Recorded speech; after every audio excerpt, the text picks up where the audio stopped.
petit, moi, super, ça c'est joli, avec Bon. la petite lumière bleue. Donc c'était la... Est-ce que ça tombe? Donc c'était la grande journée d'annonce du collectif Brest 2019. C'est incroyable. Donc pour vous, c'est un grand moment aujourd'hui, c'est la première pierre. Exactement. Thomas en a parlé tout à l'heure et moi aussi un peu. C'est de se dire qu'à un moment, Thomas a eu un rêve. C'était justement d'organiser un tour du monde en course. Et pour ça, il a été très anticipateur. Il a décidé de construire un premier programme avec ces grands bateaux en mode record parce qu'il n'y avait rien de proposé en matière de course pour ces bateaux. Dans l'idée justement de commencer à initier ce projet-là et de fédérer autour de ce projet. Et en fait, c'est ce qui s'est passé. C'est comme on me disait tout à l'heure, fais attention à tes rêves, ils risquent de se réaliser. Mais c'est parce qu'il y a eu au départ ce rêve, l'énergie qui a été déployée pour justement le faire vivre. Et aujourd'hui, on se retrouve comme ça tous sur ce plateau pour l'annoncer et pour en toucher du doigt la concrétisation de tout. Et vous attendez d'autres bateaux pour...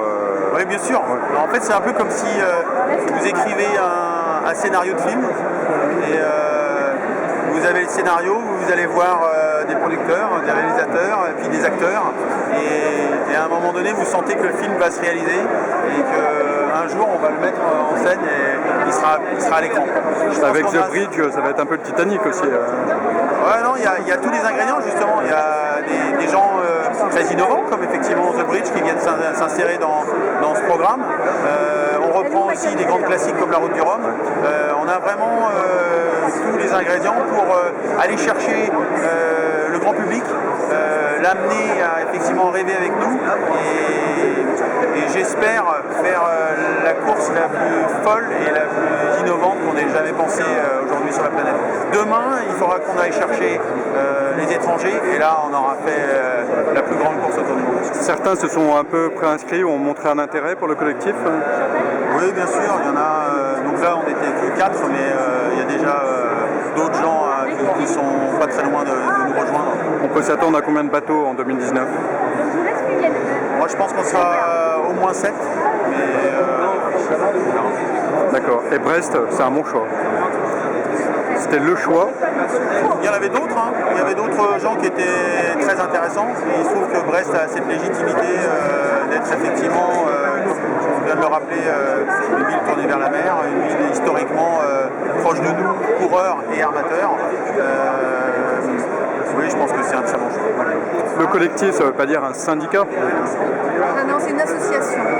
C'est surtout une association de bonne volonté qui travaille en commun. Je crois que c'est ça qui aussi fait la différence dans tous les projets qui ont pu être menés jusqu'à présent. C'est que déjà c'est une association d'armateurs. Et ces armateurs, ils ont vraiment une ambition long terme. Et il faut que tout l'écosystème fonctionne pour que ce soit vraiment un projet pérenne. Donc on va fédérer autour de cette association. Évidemment les skippers qui nous accompagnent de très près, mais aussi les organisateurs, les villes, et réfléchir tous ensemble à inventer, parce que comme il disait, c'est vrai que je veux que ce soit le projet le plus innovant, et bien pour ça il va falloir inventer, il va falloir oser réfléchir différemment, et c'est tout l'intérêt de ce collectif justement qui est organisé en commission pour élargir. Et par rapport au Vendée Globe, Je pense que c'est complémentaire. On a la chance d'être dans un pays comme la France qui est pour le coup très orienté vers la voile et la course au large. Le Vendée Globe, quand on voit son succès et ce qu'elle génère comme imaginaire, comme magie, on ne peut que penser que de faire une course aussi ultime que la nôtre, on aura effectivement au moins ce même engouement. En tous les cas, je les vois tous les deux fonctionner l'un avec l'autre et renchérir encore plus le fait que la voile a des valeurs, la voile fait rêver et qu'on peut aujourd'hui construire des choses magnifiques tous ensemble. alors Course au large va reparaître en début d'année. Le site internet a été refondu. Vous étiez des lecteurs et lectrices assidus du magazine? J'ai toujours été un lecteur de course au large. D'accord. J'espère que vous garderez cette plume un peu acerbe et technique sans parti pris. J'aime bien votre point de vue. je l'écoute. D'accord. Eh bien, merci beaucoup et puis bon vent aux ultimes. Merci.